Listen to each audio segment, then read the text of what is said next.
तो हम लोग जो है महाजनों के पद चिन्हों पर चलने का प्रयास करते हैं यहाँ पर। और जैसे यहाँ पर हम देखेंगे कि एक देवकी का उदाहरण था, उनके 6 बच्चों को की हत्या कंस ने कर दी थी देवकी के। और श्रीला प्रभुपाद भी कहते हैं कि यहाँ पर देवकी जो है वो भक्ति को रिप्रेजेंट करती है और कंस जो है वो भय को रिप्रेजेंट करता है। दोनों में क्या डिफरेंस है? एक भक्ति को रिप्रेजेंट कर रही है और एक भय को रिप्रेजेंट कर रही है। और देवकी को हमेशा कंस से भय लगता था। क्या भय लगता था? कि वो मेरे बच्चों को मार देगा, इसका उसको हमेशा भय रहता था। तो this is the fear of all devotees. हमारे पास जितने भी भक्त हैं उनको हमको यही फियर रहता है कि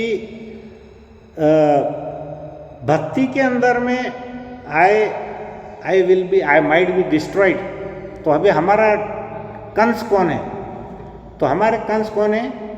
हमारे जो 6 प्रकार के काम, क्रोध, मद, लोभ, मोह, मत्सर जो कंस रिप्रेजेंट कर रहा है वो हमारे लिए भय के कारण है।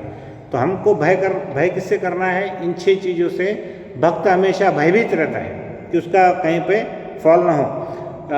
चैतन्य महाप्रभु भी कहते हैं कि असत संग त्याग, असत संग को त्यागना चाहिए।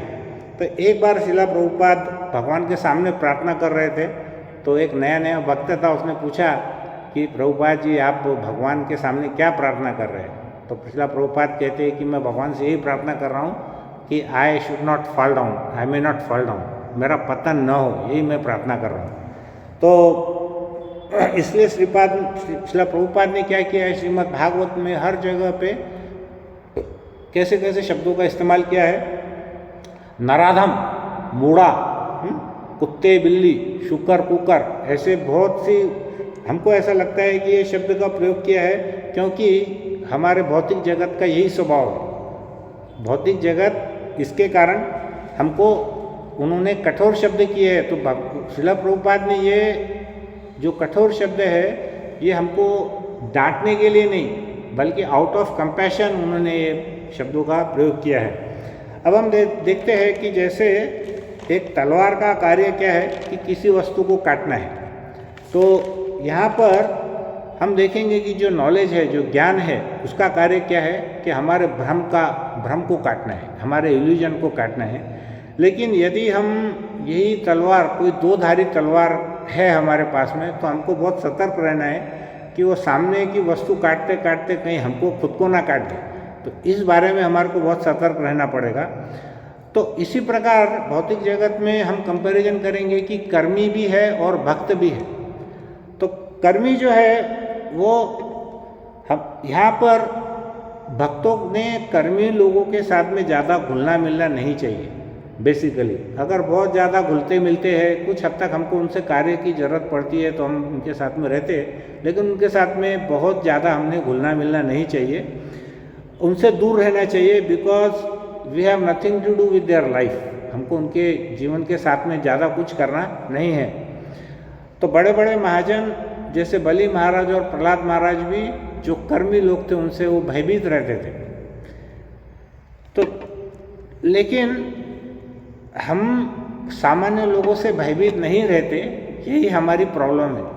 हमको लगता है कि हम उनके, अभी मान के चलिए किसी की पार्टी है, उस पार्टी में हम रात भर उनके साथ में, अगर हमको लगेगा कि उससे हमको रिलेशन बनाना है, हम रात भर उनके पार्टी में जा कर के उनके साथ डांस करेंगे, या वो जो भी प्रसाद मतलब जो भोजन करेंगे या जो भी चीज़ खाएंगे हम भी उनके साथ में खाएंगे, तो हमारा भक्ति के अंदर में पतन कुछ समय के बाद में होने की संभावना बहुत ज़्यादा है। तो हमको ये जो 2-धारी तलवार है उसमें बहुत ही एज पे चलना है, भक्तों को एज पे चलना है। मतलब उसको अपने आप को बैलेंस करना है कि वो भौतिकवादी लोगों से, कर्मियों से भी कुछ हद तक जितना काम है उतना ही रखे।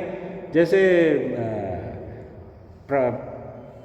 श्रीमान राजगोविंद प्रभु ने परसों एक एग्जाम्पल दिया था कि ज्योतिष्य शास्त्र को कितना हमने मानना चाहिए, तो उन्होंने बताया था कि एक दवाई के रूप में उसको लेना चाहिए।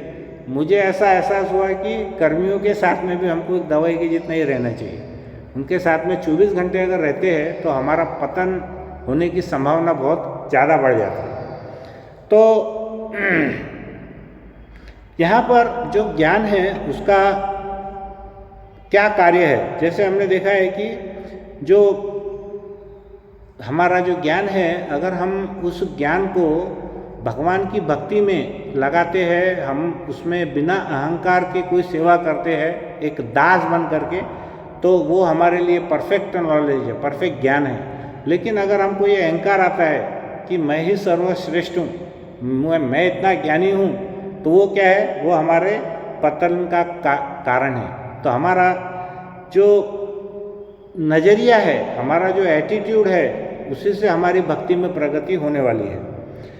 तो ज्ञान का होना बहुत ज़रूरी है, लेकिन उस पर घमंड बिल्कुल भी नहीं होना चाहिए।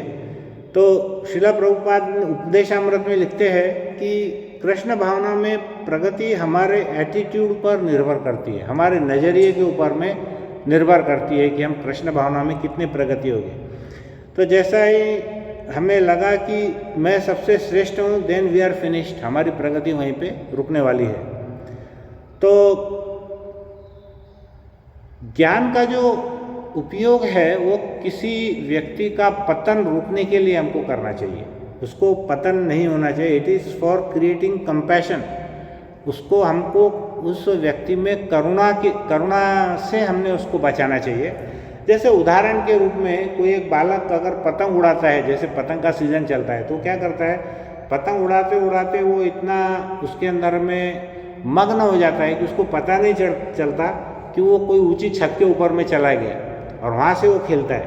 तो उसमें उसके नीचे गिरने की संभावना बहुत ज़्यादा है। लेकिन मान के चलिए कोई सड़क से एक व्यक्ति जा रहा है, उसने देखा ये बात और उसने ज़ोर से चिल्लाकर उसको सावधान कर दिया उस बालक को कि अरे तुम नीचे गिरने वाले हो, तो वो बालक भी सतर्क होकर के वो नीचे गिर जाएगा, नीचे उतर जाएगा। तो यहाँ पर देखेंगे कि वो जो व्यक्ति जा रहा है वो आउट ऑफ कंपैशन, उसको बोलने की वास्तव में कोई आवश्यकता नहीं है, लेकिन करुणावश वो यह कार्य करता है। तो उसी प्रकार जब कोई भी प्रवचनकार आता है तो उसको 3 स्टेज पहले इम्पोर्टेंट है प्रवचन करने के लिए। पहले तो उसको देखना चाहिए कि हमारा जो ये भौतिक जगत है वो उसका कितना डेंजरस है, कितना भयानक है, उसके बारे में उसको समझना चाहिए। फिर दूसरी बात, आउट ऑफ कंपैशन, करुणा से उसने प्रचार करना चाहिए, और ये दोनों बात होने के बाद ही उसने प्रचार का कार्य करना चाहिए। तो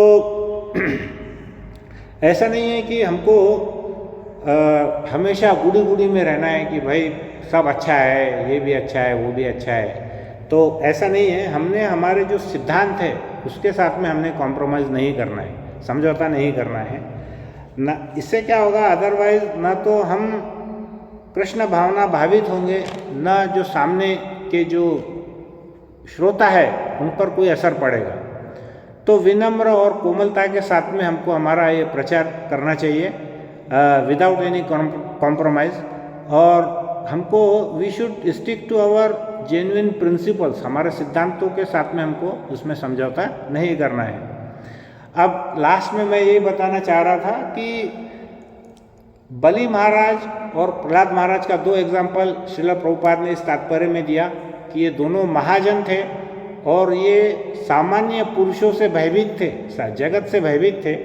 इसमें तीसरा उदाहरण अगर हम देखेंगे तो सुखदेव गोस्वामी कौन है? महाभागवत है, जिन्होंने स्वयं श्रीमद् भागवत लिखा है। वो स्वयं अपने माता के गर्भ में कितने वर्ष थे? 16 वर्ष थे। वो बाहर ही नहीं आना चाहते थे, वो इस भौतिक जगत में आने से इतना भयभीत थे कि उनको लग रहा था कि बाहर आने के बाद में मेरा बहुत पतन हो जाएगा।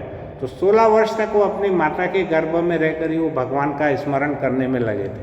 तो तीसरा एग्जाम्पल हम देखेंगे कि जितने भी महाजन हैं उनमें एक कॉमन बात क्या है कि वो किसी से नहीं डरते, लेकिन वो इस भौतिक जगत से डरते हैं, भौतिक जगत के सामान्य लोगों से डरते हैं। तो यहाँ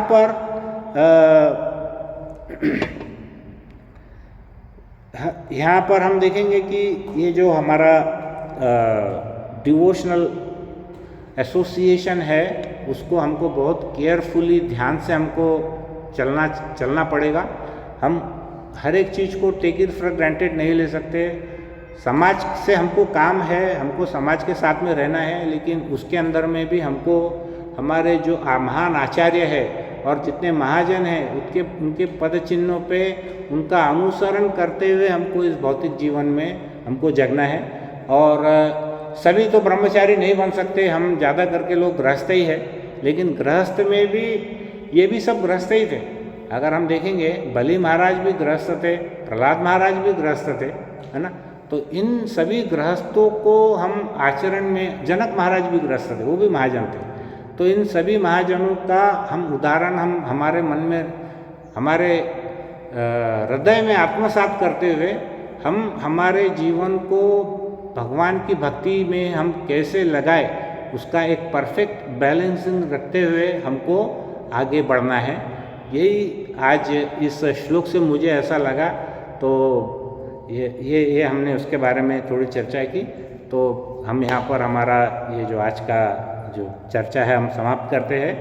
तो बोलो प्रहलाद महाराज की जय, बलि महाराज की जय, परीक्षित महाराज की जय, श्रीमद् भागवतम की जय, सभी भक्त वृंद की जय, निताई गौर प्रेमानंदे, हरि बोल, हरे कृष्ण। नहीं, गोविंद दत्त प्रभु की जय, राज गोविंद प्रभु की जय, हरे कृष्ण। किसी का कोई प्रश्न है तो प्रश्न पूछ सकते हैं। हरे कृष्णा।